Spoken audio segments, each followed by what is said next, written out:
Hello everyone, welcome to the vlog again. So नयाँ भ्लगमा नयाँ भ्लगमा स्वागत छ तपाईहरुलाई फेरि पनि. सो हामी यतिखेर छौं आम इन माइकल अनि म फेरि पनि पदमपुरमा छौं. पदमपुर 4 र 5 को सिमानामा छौं. अनि यहाँबाट हामी हेर्छौं भने चाहिँ त्यहाँबाट यतापट्टि गयो भने चाहिँ हाम्रो भीमोदय माध्यमिक विद्यालय छ. अनि यतातिर गयो भने चाहिँ हामी नारायणघाट पुग्छौं. त्यो चाहिँ 1 नम्बर बाटो. अनि हामी यस्तो बाटोमा छौं यतिखेर. यो देखिरहेको बाटो छ नि, तपाईहरुले देख्नु भएको छ नि.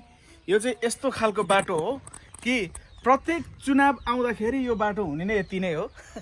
सर्र आउँछ डोजरले, सर्र पन्छाउँछ, सर्र आउँछ, ग्राभेल पनि बिछाउँछ, पानी सानी हाल्छ. अनि त्यस पछाडि अनि चुनाव सकेपछि फेरि यो यत्तिकै हुन्छ. अनि त्यसपछि खाल्टा खुल्टी, यता पानी जम्ने उता पानी जम्ने. अलि चुनाव आउँदाखेरि चाहिँ गर्न ला जस्तो, पिच हुन ला जस्तो देखिन्छ. तर पदमपुरमा सबैतिर ठाउँहरू चाहिँ जम्मै ठाउँहरू एक ठाउँ पनि छैन पिच हुन बाँकी. तर यो एउटा मात्रै एरिया छ, यो एउटा मात्रै बाटो छ जुन चाहिँ पिच हुन बाँकी छ. हरेक चुनाव आउँदाखेरि सबैले यो बाटो गर्ने यति नै हो. सर्र आएर सम्याउँछ, ग्राभेल हाल्छ, पानी हाल्छ, त्योपछि त्यत्तिकै छोडिदिन्छ. अर्को चुनावसम्म त्यत्तिकै हो. अनि त्योपछि अर्को चुनावमा फेरि भोट माग्ने भाँडो चाहिँ यो बाटो हुन्छ. सो अब यो भिडियोबाट नै अब आउने जुनसुकै नेतृत्वले चाहिँ यो बाटो चाहिँ छिटो बनाउनु पर्छ भन्ने हाम्रो आम इन माइकलको चाहिँ स्पेसल्ली धेरै रिक्वेस्ट छ. धेरै रिक्वेस्ट होइन त? तिमीले भनिहाले, मैले के रिक्वेस्ट गर्ने हो? ल, आज चाहिँ हामी यो भ्लगमा आज भोलिको दिन 21 गते फागुन हो अनि जुन चाहिँ निर्वाचन हुने मिति. सो अनि आज चाहिँ हाम्रो एरियामा भएको निर्वाचन स्थलहरू के छ कसो छ यसो गएर इन्स्पेक्सन गरौँ भन्ने, यसो हेरौँ भन्ने मेरो त्यो क्युरियोसिटी भयो मेरो दिमागमा होइन. त्यो कारणले गरेर चाहिँ अनि म जान लागिरहेको छु. आम इन माइकल मसँग जान्छ, हेर्दै जाउँ. किनकि आजसम्म चाहिँ बाइक पनि चलाउन पाइन्छ बाटोमा, भोलिबाट त बाइक पनि चलाउनु पाउँदैन. म भोट हाल्नको लागि पनि हिँडेर जाने हो. त्यस कारणले गरेर चाहिँ आज चाहिँ पाएको सम्म सर्र भ्याउँदै हिँडौँ, कहाँसम्म पुगिन्छ हेर्दै जाउँ. So let's go. ल ओके, हामी यहाँनिर आएको छौँ भीमोदय माध्यमिक नमुना माध्यमिक विद्यालय. यहाँनिर चाहिँ हाम्रो पदमपुरको पहिलो मतदान केन्द्र है. यहाँनिर चाहिँ अब हामी हेर्न सक्छौँ बिचमै अगाडि गेटमा नै पुलिस बसिरहनु भएको छ. अनि निर्वाचनको लागि अब बाँकी अरू कुराहरू चाहिँ खासै भित्र होला, अहिले त जान पाइन्न, तर छ होला. बिस्तारै हामी देख्दै गर्छौँ. अनि अहिलेको लागि यहाँनिरको अवस्था चाहिँ अब यसो सबैजना सुरक्षा कर्मीहरू चाहिँ 2-4 जना देखिया छ. अब अन्त पनि हेर्दै जाउँ. अनि यहाँको लागि चाहिँ अब खासै केही छैन. माहौल चाहिँ अब भोलि नै हुन्छ. सो लेट्स गो अर्को ठाउँमा. ल ओके, हामी यतिखेर छौँ सूर्यपुर चोकमा. अनि यो मेरो पछाडि देख्नु भएको चाहिँ सूर्यपुर, यो खोलेसिमल एरियाको सूर्यपुर एरियाको लागि चाहिँ भोट हाल्ने ठाउँ चाहिँ यहाँनिर हो. अनि यो चाहिँ पहिला हाम्रो जुटपानी गाविस हुँदाखेरिको गाविस भवन, यहाँ चाहिँ हुलाक कार्यालय अनि हेल्थ पोस्टहरू पनि सबै यहीँनिर हुने गर्दथ्यो. अनि यहाँनिर चाहिँ चुनावको लागि सबै तयारी अवस्थामा गरेर राखिसकेको छ. बास गाडेर भित्र यताउता गरिसकेको छ. सायद अब भित्र त अब जान अब त्यस्तै हुन्छ होइन, अब मिल्दैन, गाह्रो छ. अनि तैपनि ल ठिक छ, यहाँ चाहिँ अब राम्रो तयारी भएको देखियो.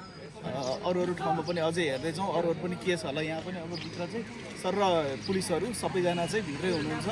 अनि भोलिको दिनको लागि सबैजना तयारी फुल फेजमा छ. अनि अघि हामीले देख्दै थियौँ खोलेसिमल चोकमा चाहिँ सबै आर्मी पनि खडा भएर बस्नु भएको छ. यही इन्फर्मेसन. यो चाहिँ भिडियो चाहिँ जस्ट अबाउट कालिका नगरपालिकाभित्रको 2-4 वटा मतदान केन्द्रहरू चाहिँ कस्तो छ भन्ने विषयमा हो. सो अरू ठाउँमा पनि जाउँ न त. ल ओके, अब हामी चाहिँ यहाँ छौँ पृथ्वी माविमा. यो चाहिँ मेरो आफ्नो पनि भोट हाल्ने ठाउँ चाहिँ यही हो होइन. अब भोलिको दिनको लागि सबै तयारी चाहिँ यहाँ भइसकेको छ भन्ने हामीलाई लागिरहेछ. भित्र चाहिँ अब के कस्तो छ भनेर चाहिँ अब म जान धेरै खोजिनँ. अब भोलिको भ्लगमा भित्र पनि हेरौँला के कस्तो छ होइन. आफै आएर हालिन्छ भोट होइन. अब आर्मीहरू पनि गस्तीहरू गरिरहेको देखियो. ओके, अब हामी आइरहेको छौँ आधारभूत विद्यालय छेपेटार, जुन चाहिँ भर्लाघरी घारी भन्छ यो ठाउँलाई पनि. भर्लाघरी र गैरीबारी चोकको बिचमा पर्छ. अनि यहाँ पनि एउटा मतदान केन्द्र छ. यहाँनिर पनि पुरै तयारी अवस्थामा सबैजना हुनुहुँदो रहेछ. अनि हेर्दैछौँ नापजोपको कामहरू मजाले भइरहेको छ. 8वटा बुथ राखिएको छ जहाँ चाहिँ एकै पटकमा 4 जनाले चाहिँ दिन सक्छ. समानुपातिक प्लस प्रत्यक्ष गरेर एकैचोटि त्यसरी दिन सकिन्छ. अब अरू ठाउँको पनि हामीले हेरिसक्यौँ. अब हाम्रो अन्तिम एउटा मतदान केन्द्र छ, त्यो मतदान केन्द्र पनि हामी हेर्नेछौँ. अनि यहाँनिर आउने मतदाताहरू चाहिँ न्युरेनी, अनि त्यस पछाडि आई थिङ्क देवीटार होइन, अनि त्यस पछाडि गैरीबारी, अनि यो भर्लाघारी शक्तिखोर भन्दा यतापट्टिबाट चाहिँ अनि यहाँनिरको लागि चाहिँ आउने मतदाताहरू चाहिँ यहाँनिर आउनु। ल फेरि पनि यति बेला चाहिँ छौँ शक्तिखोरमा। अनि शक्तिखोरको यो मेन बजार हो। अनि यो चाहिँ हाम्रो शक्तिखोरको मतदान केन्द्र, वान अफ द मतदान केन्द्र। आई थिङ्क अब यहाँबाट उता चाहिँ अब छैन।